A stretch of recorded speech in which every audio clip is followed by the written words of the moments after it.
The rain was pouring heavily as I drove home. The wipers on my Ford were struggling to keep up.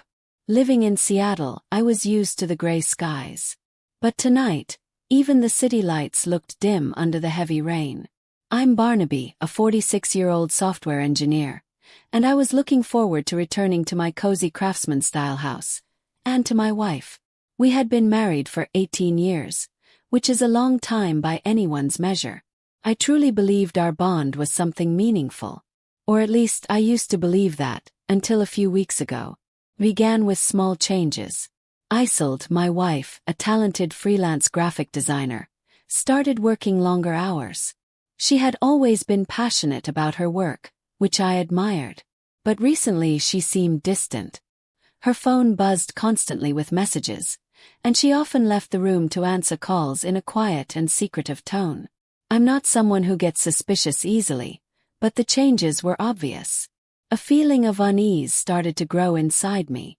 One evening, while Isolde was in the shower, her phone lit up with a message. Curiosity, or maybe a gut feeling, got the better of me. I know it was wrong, but I picked up her phone. The message was from someone named Lysander. It read, "Can't wait to see you tomorrow night. Thinking of you." My heart started pounding. Lysander. Who was he? A wave of nausea swept over me as I scrolled through their messages. There were dozens filled with flirty words and hidden promises. It was obvious they were having an affair. My whole world turned upside down. My Isolde, the woman I loved and trusted, was being unfaithful. The shower stopped, and I quickly placed the phone back, my hands shaking. I tried to act normal as she came out of the bathroom, her face fresh and glowing. "Everything okay, Barnaby?" she asked, looking at me. I forced a smile. "Yeah, just tired," I replied, though my voice sounded empty to my own ears. That night I couldn't sleep. I stared at the ceiling while the messages replayed in my mind. Felt like I'd been hit in the stomach. I couldn't breathe. How could she do this? What had I done wrong? Was I not enough? The questions kept spinning in my head, but there were no answers. Only a deep sense of sadness. The next few days passed in a blur. I did my job like usual, but my thoughts were only about Isolde and Lysander. I couldn't bring myself to confront her yet. I needed solid proof, something that would make her admit the truth. So I decided to find out the truth on my own. I started watching her habits more closely. I noticed she went to the same coffee shop every afternoon, a place she never used to visit. One day I followed her. I parked across the street and watched. She met a man. It was Lysander. They hugged, and I felt a sharp pain in my chest. It was real. It was happening right in front of me. Lysander looked younger than me, maybe in his early 30s, with confidence and a charming smile. He was everything I feared I wasn't. As I watched them laugh and talk, a strong anger rose inside me, a kind of rage I had never felt before. For the next week, I kept gathering evidence. I hired a private investigator, a discreet woman named Bront. She gave me photos and videos of Isolde and Lysander together. They didn't try to hide it. They went to restaurants, watched movies, and even spent a weekend at a quiet cabin in the mountains. The proof was clear. The day I chose to confront Isolde, I felt a mix of emotions: anger, pain, betrayal, but also a strange numbness. I knew that after this talk, our marriage would be over. A part of me still hoped it was all a mistake, that she would deny it and we could somehow fix things. That evening she came home late. Her cheeks were red, and her eyes were sparkling. "Hey, honey," she said, kissing me on the cheek. "How was your day?" I took a deep breath. "Isolde, we need to talk," I said, my voice slightly shaking. She looked at me, her smile fading. "What's wrong?" I took out the envelope with the photos and videos. I placed it on the table. "Take a look," I said, my tone flat. She opened it. Her eyes grew wide as she saw what was inside. Her face turned pale, and she sank into a chair. "Barnaby, don't even try to deny it," I interrupted, raising my voice. "I know everything. I know about Lysander, coffee shop, the movies, cabin. I know it all." Tears welled up in her eyes. "I'm so sorry, Barnaby," she sobbed. "I didn't mean for it to happen. It just happened. It just happened," I repeated bitterly. "You spent weeks, months, lying to me, sneaking around behind my back, and now you say it just happened?" "I know I made a mistake," she said softly. "But I still love you, Barnaby." "Love me?" I laughed, but it was a cold, empty laugh. "If you loved me, you wouldn't have done this. You wouldn't have betrayed me like this. Please, Barnaby, give me another chance," she pleaded. "I'll do anything to make things right."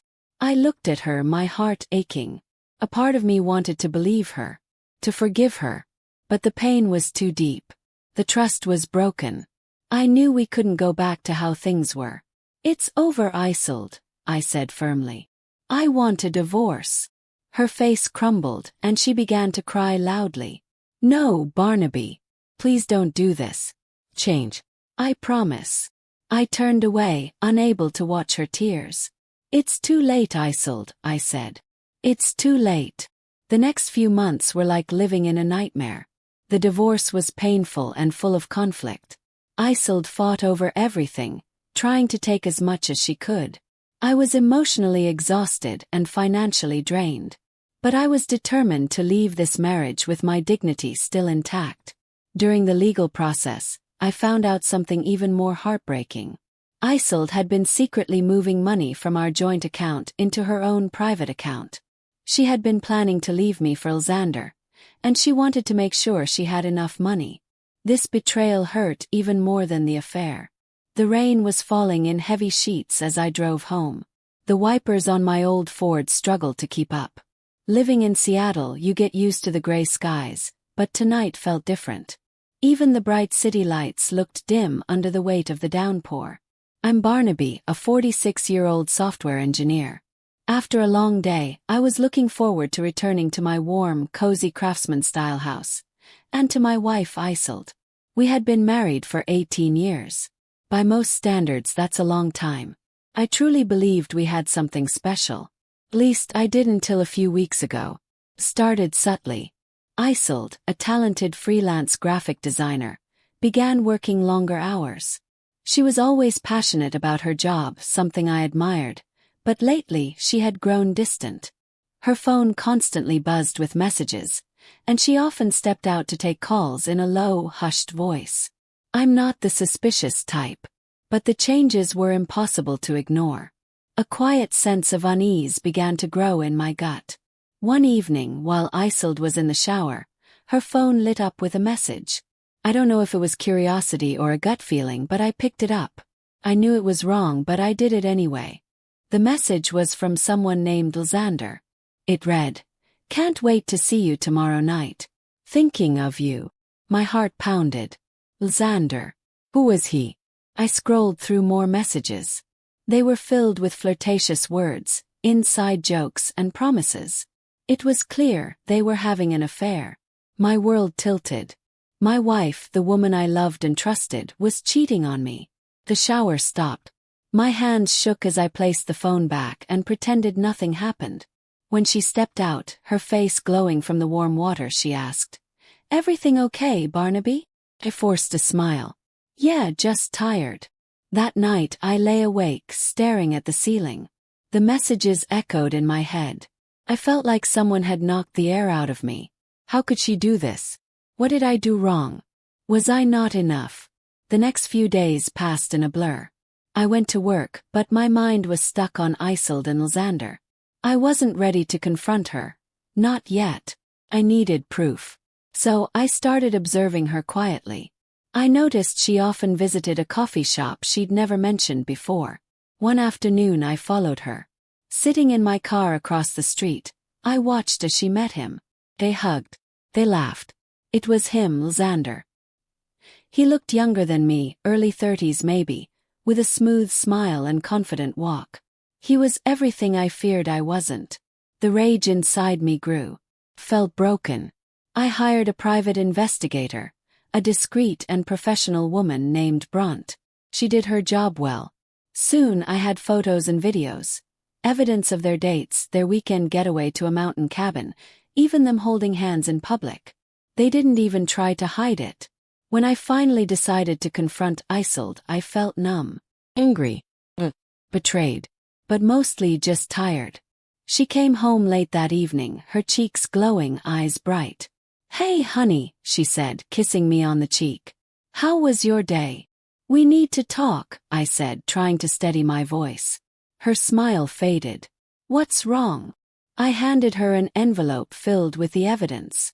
"Take a look." She opened it, and her face turned pale. She sat down, stunned. "Don't bother denying it," I said, raising my voice. "I know about Xander. Coffee shop. Cabin. Everything." She broke down in tears. "I'm so sorry, Barnaby. I didn't mean for it to happen. Didn't mean for it to happen." I repeated. "You lied to me for months and now you say it just happened." "I know I messed up," she whispered. "But I still love you." I laughed bitterly. "If you loved me, you wouldn't have done this. Please, Barnaby. Give me a chance. I'll do anything." But the damage was done. The trust was gone. "It's over, Isolde. I want a divorce."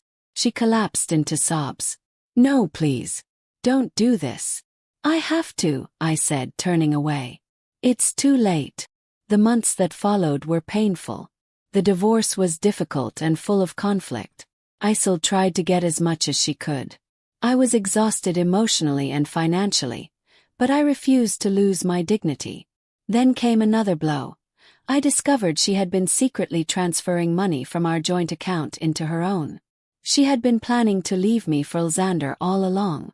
That betrayal hit even harder than the affair. I gave the evidence to my lawyer, Genevieve, a brilliant and compassionate woman. She was disgusted by Isolde's actions and assured me we'd fight back. And we did. Isolde was forced to return the stolen money, and the court awarded her a much smaller settlement than she wanted. But even after winning, I felt empty. I had lost my wife, my home, and a good portion of my savings.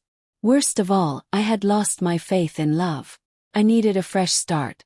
I sold the house and moved to a small town in Oregon, near the Cascade Mountains. I bought a quiet cabin and spent my days hiking, fishing, reading, and healing. One day, while browsing a bookstore, I ran into Bront. She smiled. "Barnaby, right?" "Yeah," I said.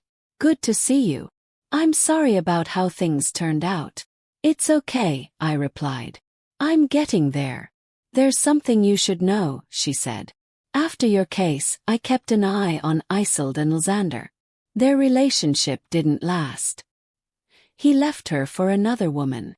I felt a small flicker of satisfaction, but also sadness. She threw away our marriage for a man who didn't care about her.